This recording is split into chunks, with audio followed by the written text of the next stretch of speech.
If you want all the latest news of NBA 2K and also NBA in general, you should follow me on my Twitter account at PackHoopsYT. Not only that, I do giveaways all the time when it comes to VC, games, and also even consoles. So check it out, follow me, and see you there. Okay, we have so much brand new information about specifically gameplay in NBA 2K22. I can't wait to cover all of it in today's video. ¿Qué pasa to the pack? It is Pack here. Before this video starts, please be an OG, join the pack and subscribe. Help me get to 300,000 subscribers before we get to NBA 2K22, and leave a like on the video because it helps the channel out so much. Now, I'm gonna break this up one by one. There's 17 things I'm going to cover, and that's actually a lot, but I can't wait to talk about them now. So first things first is that we get new block system, okay? So the shot contest and blocking systems were completely rebuilt, leading to several new snatch blocks and volleyball spikes that never happened before. This also paved the way to reward basketball IQ much more in our shooting system. So just a reminder, 2K has had the same blocks for, I think, the past 7 years. Like, it's just been the snatch block and then just regular block animations, but now they have brand new blocks leading to new situations. Believe it or not, more animations means better gameplay because that means there's more situations and more options, and that's good. I like that, okay? One of the more minor things, but I like that. Now next up is that crabbing is gone. So if you've ever played 2K and you've played especially specifically current gen, crabbing is a big part of offense and trying to score on people because you want to get them behind you so you can get basically no contest when you shoot.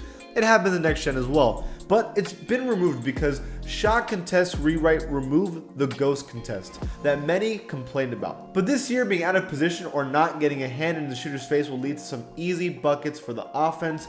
On the other hand, properly crowding good shooters with good contests will result in plenty of bricks and air balls, as they should. I'm just glad that defense is a big part now. I hate players making shots that I feel like they didn't deserve, and now it's going to be addressed because defense is a big deal in this game, and I'm glad they're addressing that. Even another part of defense, right? Steals also received an upgrade with a great emphasis placed on the steal attribute. Low-rated stealers get sluggish animations that punish them when they reach, while high-rated stealers with good timing and opportunity will be able to pickpocket at a much higher rate. Also, be prepared to see more layup and dunk strips from high-rated stealers when slashers try to force a way into the rim. So, this is pretty important because there's so many times in 2K I felt that should have been a steal, right? I mean, that's one of the biggest things. Again, on defense, there was big problems. I'm not blocking when I should be, I'm getting dunked on too much, and I should be stealing the ball. This fixes a lot of that. If someone curry sides and I'm able to react to where they are, I should be able to steal it. If someone drives right in front of me, I should be able to steal it. And if someone tries to dunk on me and I'm a smaller defender, I should be able to just strip it out of their hands, which is something I do IRL. I like to try to strip the ball out of someone's hands rather than contest them because I feel like there's a better chance of me stealing it, especially if the player's a lot bigger than me. So I like that that's being added because that's super realistic. Now, a big problem that's being addressed is the AI. If you play next gen, you know if you play in the rec and you're playing against an AI, you can literally shoot a wide open three over and over and over again, and there's nothing you can do about it. That's being addressed, okay? So, new on-ball defense positioning logic gives defenders more consistency in their positioning regardless of their distance from the basket. This enables a much less jittery defender who knows where they want to be at all phases of defensive positioning. This, along with new motion improvements, allow us to tighten up general defensive positioning, which means gamers will feel more defensive pressure on ball than was present in last year's game. Simple as that. Basically, you can't abuse the AI anymore, and that's really important. Now next up, we have a new rhythm dribble system. So there's a lot in this little paragraph. You can read it for yourself. Let me just break down what it's trying to tell us. Essentially, they have their size up and special size ups, okay? And these, for example, Kevin Durant has his little heavy big crossover. Luka Doncic has his more methodical slow motion crossovers, while Steph has his super quick and Kyrie has super quick dribbling, right?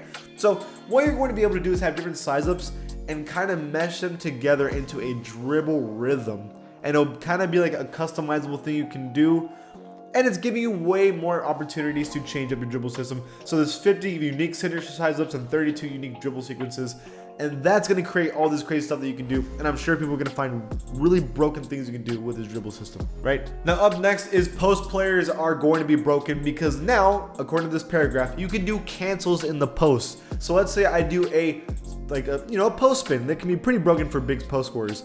you can cancel your post spin into a post hook and then cancel that post hook into a post fade. Or you can do a post fade, cancel into a post spin, into a dunk. That sounds completely nasty for post scorers. I am terrified because if you don't jump on their post hooks or their post fades, you won't be able to stop them. But if they're doing cancels out of those, I don't know what we're going to do, man. Now, there is a new shot meter. Here's actually footage of the shot meter that we're getting. But shooting has undergone many changes for NBA 2K22. There's a new shot meter with a dynamically resizing make window. This window will expand when you're taking high quality shots with good shooters, but will shrink when heavily contested, shooting with a low rated shooter, or fatigued. The major emphasis of shooting success this year is shot IQ, okay? So, it's super long shot meter, like super long. Very different, but I kind of like it, low-key. It kind of reminds me of the NBA Live shot meter, but I kind of like it, if I'm being honest. Now, again, I'm not going to be using shot meter because, you know, I get a boost for not using it, but still, it's there, right? Also, just a little statement here they say is essentially that team basketball is going to be rewarded a lot more than isolation play or doing, you know, the pick and roll cheese or the using screen cheese, which will be a first for 2K because I think team basketball is the best way to play basketball. And if 2K actually does what they're saying, that's a W. Now, brand new thing is alley-oop timing. This one sounds insane, and it's also aggressive dunk timing.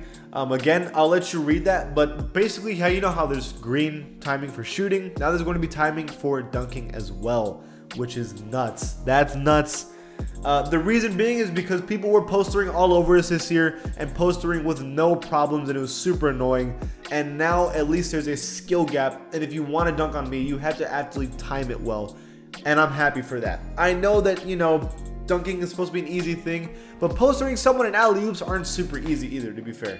Now, there's also dunk celebrations here. They're just saying that now that after you green a dunk and you like commit to one, you're also gonna have a landing you can celebrate a specific way. That's pretty cool. I'm down for that. Now, there's also going to be a dunk creator. This one sounds insane. Let me just read this, right? The last thing I wanted to mention about dunks, in NBA 2K22, you'll now have the ability to completely customize your dunk repertoire with an all-new dunk style creator. This is a great feature that allows you to have detailed control over the exact style of your dunk packages and lets you equip more dunks on your player than ever before. Very interesting. It's making it sound like, you know how there's a jump shot creator, now there's a dunking creator. I can't wait to see more of that because that seems super interesting. Now, up next, we have basically a statement by 2K saying that builds are going to have more variety, right? Like, for example, in next gen, there was no reason to make a point guard because you could still have a fast, big power forward with an insane amount of badges. So it made no sense to make a point guard. But now what they're saying is that other people are going to have pros and cons, and you're going to see variety in builds in next gen, and I like that. Also, something terrifying is badges. Apparently, we're getting a lot more badge points so that we can get a lot more badges in this game.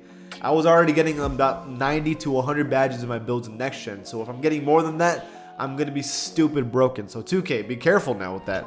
But in terms of the new badges, I'm going to read them all to you. These seem insane, okay? There's 17, so let's get ready.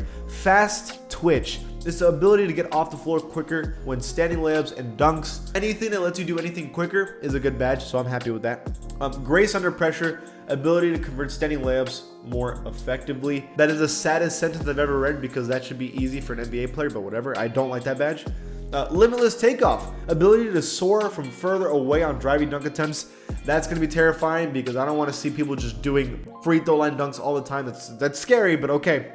Mouse in the house. Ability for bigs to finish over shorter players more efficiently. Thank God. This badge is essential for bigs. Like, there was no reason to make centers because they would just miss every layup under the basket, and now they have a badge for them is super big. That's really good. Now, unstrippable. Ability to secure the ball better when gathering for a layup or dunk in traffic. This is going to be basically a counter for players who are stripping the ball from players who are trying to dunk, so that's interesting. Chef. Ability to knock down Steph-like off-dribble deep threes. That's going to be a super meta badge. I'm telling you that right now. Like, everyone's going to be running that. I'm going to be running that.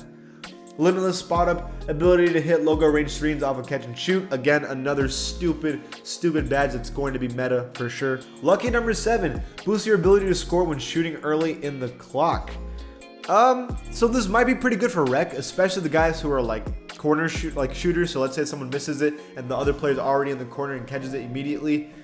That might be a pretty big deal. But lucky number 7, I kind of this badge might be kind of broken for some players, for low-key. Mismatch expert, okay? Ability to successfully shoot over taller defenders on a switch. That's interesting because, I mean, that's going to depend on the speed of the player, right? That one's kind of a weird one. I don't know how I feel about that one. I hope this one's not cheesy, where like if I'm a point guard and the center's on me, I can just green it no matter what. That's scary. I don't like that. Glue hands, we already talked about that one. It's basically just you can hold the ball better. It's dumb. Hyperdrive is boost the speed and effectiveness of moving dribble moves. Very nice. It's gonna be a very good badge.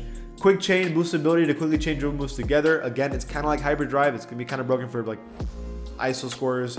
Post playmaker is basically just boost the effectiveness of both shots and moves when playing in the post. I mean, that's going to be essential for post playmakers and post scorers. Triple threat juke is exactly what you think it is. So ball stripper is the ability to strip layup and dunk attempts more effectively. That's super big. I'm a really big fan of this one, especially for somebody who's trying to dunk on me all the time. I'm going to need this badge. Now, hustler. Ability to get those scrappy 50-50 balls quicker than opponents. Interesting badge. I think I'm okay with it, but like kind of I don't know if it's actually going to work or not. And finally, menace. Significantly drops the offensive rating of opponents when you smother them. That's going to be a meta badge as well. I'm going to be running that for sure because I need better defense for sure. There's also going to be brand new takeover perks. So one final my player upgrade I wanted to call out is a new gen exclusive called Takeover Perks. These are modifiers that let you unlock and equip to strengthen your existing takeover abilities. Look, man, I'm already kind of broken with takeover, especially with shot creating and also just like limitless threes. If you give me even more, I'm not gonna miss. I'm just gonna be honest. And finally is that they got 2K pros to beta test the game. So what they're saying is that they got, I'm assuming, people from the 2K league to test out the game and tell them what they like and dislike about it to fix the game. This is the first time they've ever done this, by the way, so that's a pretty big deal. But whether or not it's actually going to work, that's a different conversation. We'll have to wait and see. In my opinion, this news is a W. There's a lot of good things here, but I want to know what you think about all of this information. Leave it in the comments below. If you like the channel, please give it a sub, and I'll see you guys next time.